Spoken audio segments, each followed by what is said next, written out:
எல்லாருக்கும் வணக்கம். ரொம்ப தேங்க்ஸ் வந்ததுக்கு. ப்ரெஸ் என் மேலே ரொம்ப அன்பு வச்சுருக்காங்க. ஸோ ப்ரெஸ்ஸுக்கு நான் ஒன்றும் பெருசாக செய்யலை, பட் 10 மினிட்ஸ் உங்களோட ஸ்பெண்ட் பண்ணணுன்னா ரொம்ப ஆசையாக இருந்தது. Thank you so much. முதல்ல எல்லாருக்கும் தேங்க்யூ. அண்ட் சங்கராபரணம் 35 வருஷத்துக்கு அப்புறம் அதை டிஜிட்டலைஸ் பண்ணி தமிழில் டப் பண்ணி மறுபடியும் ரீரிலீஸ் பண்ணுறாங்க. இது ஒரு பெரிய காவியம், பெரிய சரித்திரம் இண்டஸ்ட்ரியில், ஃபிலிம் இண்டஸ்ட்ரியில் படைச்சிருக்குது. எல்லா ஊர்லேயும் இதை டப் பண்ணாமல் பார்த்துருக்காங்க, எல்லா ஸ்டேட்ஸ்லேயும், லைக் கேரளா, தமிழ்நாடு எல்லாமே. ஒரு வருஷம் ஓடி இருக்கு நான் லாங்குவேஜ் ஸ்டேட்ஸில், ஐ மீன் தெலுங்கு இல்லாத இடத்துலையும். அண்ட் வேர்ல்டு வைடில் நான் எல்லா கண்ட்ரீஸும் இந்த படத்துக்காக என்னை ஃபெலிசிட்டேஷனுக்காக கூப்பிட்ருக்காங்க. அதுக்கு போயிருக்கேன், நான் பார்த்துருக்கேன். எல்லார் வீட்லேயும் ராமாயணம் மகாபாரதம் எப்படி இருக்கோ அந்த புக்ஸ் பூஜை ரூமில், சங்கராபரணம் படம் சிடி எல்லார் வீட்லேயும் இருக்குது, நான் பார்த்துருக்கேன். நான் ரொம்ப பெருமையாக இருக்குது எனக்கு. அண்ட் இந்தியன் பெஸ்ட் சினிமாஸில் 6th பிளேஸில் இருக்குதுன்னு சொன்னாங்க சங்கராபரணம். இது ஒரு பெரிய விஷயம். அண்ட் அதில் நான் அந்த பையனாக நடித்தது எனக்கு ரொம்ப சந்தோஷமாக இருக்குது. அண்ட் இந்த படம் ஃபிலிம் சேம்பரில் போட்டப்போ முதல்வர் எம்ஜிஆர் அவர்கள் ப்ளஸ் எல்லா லீடிங் பர்சனாலிட்டி இருந்தார். அண்ட் கமல் சார் ரெண்டு பேருமே என்னை கூப்பிட்டு அந்த பையன் யாருன்னு கேட்டார் சிஎம் சார். விஸ்வநாத் சார் சொன்னார் இந்த பையனை. கமல் சார் என்னை தூக்கிட்டு போய் அவர் மடியில் உட்கார வச்சார். So it's a very big, அது போதும்னு தோணுது. அண்டு ரொம்ப லக்கின்னு தோணுது. எல்லாருமே ஆக்டர்ஸ் ஆவாங்க, ஓகே, இந்த மூமெண்ட்ஸ் எல்லாம் கொஞ்சம் ரொம்ப ஸ்பெஷல்னு தோணுது. ஸோ சங்கராபரணம் இல்லைன்னா இன்றைக்கி நான் லைஃப்பில் செட்டில் ஆகிருக்க முடியாது ஃபினான்ஷியலாக. ஏன்னா எங்கள் வீட்டில் அப்பா இறந்துட்டு 5 பேர் சிஸ்டர்ஸு, ஒரு அண்ணன். அப்பா இல்லாத வீடு சங்கராபரணம் ஒரு படம் காப்பாற்றிருச்சு. எல்லாருக்குமே படித்து கல்யாணம் பண்ணி இன்றைக்கி ரொம்ப சந்தோஷமாக இருக்கும் எல்லாருமே. ஸோ இவ்வளோ இந்த படம் எனக்கு பண்ணியிருக்கு. ஸோ நான் இங்கேருந்து இந்த உலகத்தை விட்டு போனாலும் ஐ திங்க் சங்கராபரணமில் அந்த பையன் இருந்தானே, அவன் தான் அந்த துளசின்னு சொல்லுவாங்க போல். ஸோ இதுதான் ஐ வாண்ட் டு டெல். அண்ட் இப்போ நான் தமிழில் பண்ணுற படம் வந்து விஷால் ஓட படம் சுந்தர் சி டிரெக்ஷனில். அதில் ஹீரோயினுக்கு மதரா பண்ணிகிட்ருக்கேன். அண்ட் ஜீரோன்னு ஒரு படம், அதில் ஷிவேதான்னு ஒரு பொண்ணு மேலே பேஸ் பண்ணி எடுக்கிறாங்க அந்த படம். அதில் ஒரு இம்பார்ட்டண்ட் கேரக்டர் பண்ணிகிட்ருக்கேன். அண்ட் தெலுங்குல மகேஷ் பாபு சாரோட நம்ம ஸ்ருதி ஹாசன் மதரா பண்ணுறேன். ரொம்ப இம்பார்ட்டண்ட் கேரக்டர். அது வந்து மிர்ச்சி டிரெக்டர் கொரட்டால சிவா டைரக்ட் பண்ணிகிட்ருக்காங்க. That's it. நீ எப்படி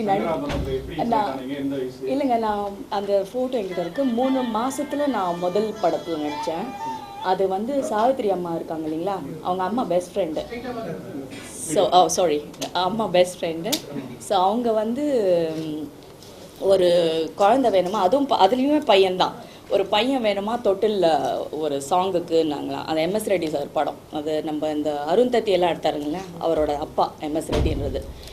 ஸோ அந்த படத்துக்கு ஃபஸ்ட்டு என்னை கூட்டிகிட்டு போனாங்க. அது படம் பேர் பாரியான்னு சொல்லிட்டு. அது அந்த ஃபோட்டோகிராஃப் விக்கிபீடியாவில் இருக்குது, நானும் கொடுக்குறேன் உங்களுக்கு அது. ஸோ அதுதான் என்னோடய ஃபஸ்ட் படம். அதுக்கப்புறம் அரங்கேற்றம்னு ஒரு படம் வந்ததில் ஒரு சாங் இருக்கும், சிரிப்பு 10. அப்போ எனக்கு இந்த ஒரு கோரப்பல்ல இருந்தது.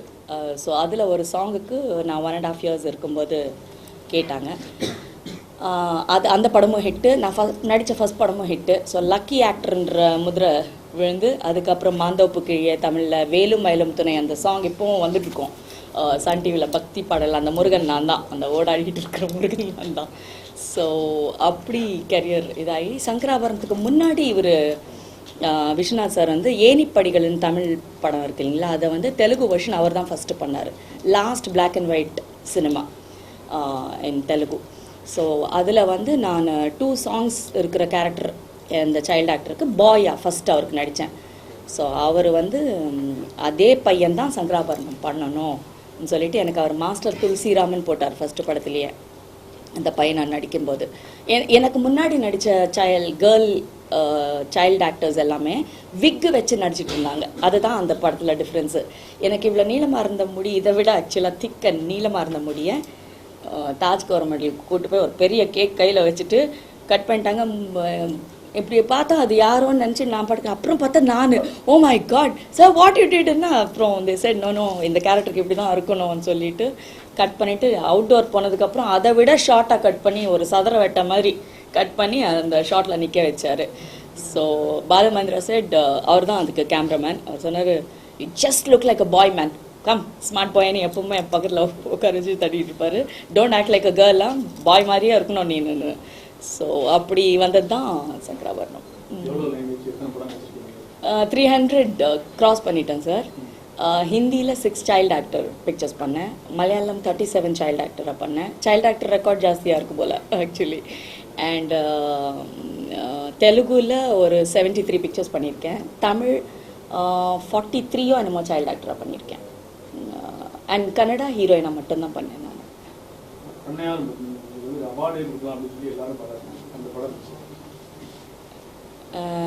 அந்த டைரக்டர் அந்த ஷார்ட் ஃபிலிம் பண்ணும்போது அந்த படத்தில் அந்த அவரோட ஸ்டோரியில் அந்த கேரக்டர் இல்லைங்க அந்த ஷார்ட் ஃபிலிமில். அப்புறம் அவர் படத்துக்கு இந்த செல்லம்மாள்னு ஒரு கேரக்டர் வைக்கணும். அதுக்கு வந்து யாரோ நிறைய பேரை மதர்ஸ் ட்ரை பண்ணாங்களாம். அவங்க வெரி பிக் நேம்ஸ் லைக் அவங்க வந்து அப்புறம் சொன்னாங்களாம், இது வந்து ஃப்ரெஷ்ஷாக ஒரு மதர் இருக்கணும், இன்னோசென்ட்டாக இருக்கணும் கொஞ்சம்னு. அப்புறம் அந்த ப்ரொடியூசர் வந்து ஜெயபிரகாஷ் சாருக்கு சொன்னாராம், இப்படி பிள்ளையார் தெருவில் நடிச்சிருக்காங்களா, கம்பேக் இருக்காங்களா துளசிமா, அவங்க நடிப்பாங்களான்னு கேட்டாங்களாம். ரொம்ப நடிக்கிறது இல்லை போல், பட் யூ கேன் ட்ரை. ரீசெண்டாக சசியோட படத்தில் பண்ணியிருக்காங்க, சுந்தரபா ஈசன், சசி டைரக்ஷன் ஈசனில் ஒரு சின்ன ரோல் கேட்டிருந்தாங்க. ஸோ சசிக்கிட்டேருந்து அவங்க நம்பர் எடுத்துக்கிட்டு என்னை காண்டாக்ட் பண்ணாங்க. பண்ணிவிட்டு அந்த டைரக்டர் வந்து என்னை போடக்கூடாதுன்ற இன்டென்ஷன்லேயே வந்தார். என்ன பிகாஸ் அவன் துளசினா எப்படி இருப்பாங்க, ஐயோ அந்த நல்லவன்லாம் இப்படி இருப்பாங்களே, ஜிங்குன்னு ஒரு பொண்ணு குண்டா ரவுண்டாக இப்படியெல்லாம் இருப்பாங்க, வெள்ளை. அவருக்கு வெள்ளைன்னா பிடிக்கும் அந்த டைரக்டருக்கு, கலர் இருக்கக்கூடாது, கருப்பாக இருக்கணும், அதுதான் கிராமத்தம்மா ஒரு கான்செப்டே. அதுதான் வந்தார். என்னை வீட்டுக்கு மெட்ராஸ்க்கு வந்திருக்கேன் தம்பி, டப்பிங்க்கு வந்திருக்கேன் அந்த படத்துக்கு சொன்ன உடனே வந்துட்டு பார்த்துட்டு, அம்மா நீங்கள் தான் செல்லம்மான்னாரு. யார் செல்லம்மான்னு கேட்டேன். அந்த படத்தில் செல்லம்மா சார், ஓகேன்னு. அப்புறம் கேரக்டர் சொன்னார், ரொம்ப பிடிச்சிருந்தது. அப்புறம் ஷூட் போனதுக்கப்புறம் ஃபஸ்ட் ஷாட்டில் ரொம்ப ஹாப்பியாக இருந்தார். நான் என்ன நினச்சேனோ அப்படியே நான் வந்து ரொம்ப டெக்கரேட்டெல்லாம் பண்ணி வருவேன்னு நினச்சார் போல் அவர். பிகாஸ் அது அவர் என்ன சொன்னாரோ அது மாதிரி நான் கிரே போட்டு நல்லா பிளாக் போட்டு பெரிய குங்குமம் போட்டு போனேன். ஹி வாஸ் வெரி ஹாப்பி என்னை பார்த்து, இதுதாம்மா என் கேரக்டர்னு சொல்லிட்டு. அந்த சாங் பண்ணும்போது ஹி வாஸ் வெரி ஹாப்பி. இவ்வளோ க்யூட்டாக ஒரு அம்மா நான் பார்க்கல, எனக்கு என் அம்மா பார்க்குற மாதிரி இருக்குது, அதுதான் இந்த குட்டி செல்லம்மா, க்யூட் செல்லம்மான்னு தான் கூப்பிடுவார். தட் இஸ் பணியாரம் பத்மனியம்.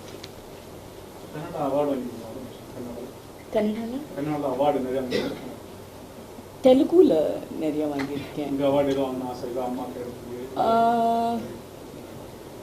ஒரு ஹீரோயினாக இருந்துட்டு ஃபேட் ஆகிட்டு அப்புறம் மறுபடியும் மதராக வர்றதே ஒரு பெரிய அவார்டு. நிறைய பேர் அவுடேட் ஆகிட்டு அவுட் ஆஃப் சைட் போயிட்டாங்க. And I think coming back as a mother and a nice mother, எனக்கு வந்து ஐ வாண்ட் எவ்ரி ஒன் மதர்னா எனக்கு இந்த அழுகிறது இதெல்லாம் பிடிக்கவே பிடிக்காது. I want to be very bright and positive. ஏன் மதர்ஸ் அப்படி இருக்கக்கூடாதுன்னு I want to be myself as a mother. அதுதான் பெரிய அவார்டு. நிறைய பேரை கூப்பிட்டு கேரக்டரே கொடுக்க மாட்டாங்க, எவ்வளோ ஆக்டர்ஸ் அப்படி இருக்காங்க. But this is a big thing. And of course நான் ஹீரோயினாக இருக்கும்போதெல்லாம் நிறைய அவார்ட்ஸ் வின் பண்ணியிருக்கேன் நான் தமிழ்லேயே. And I don't believe in awards. It's I think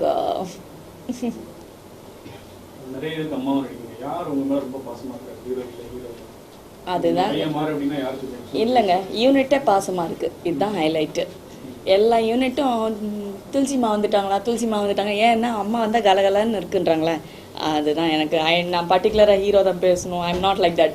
first staff இவங்களோட தான் நான் உட்காந்துருப்பேன். வெயிலாக இருக்குது இந்த வா நிழலில் வா, நான் பாட்டுக்கு ஏதாவது சொல்லிட்டு இருப்பேன். But that's my character and I am not able to act in the movies also. நான் இருக்கிற மாதிரியே இருக்கிறேன், அவ்வளோதான்.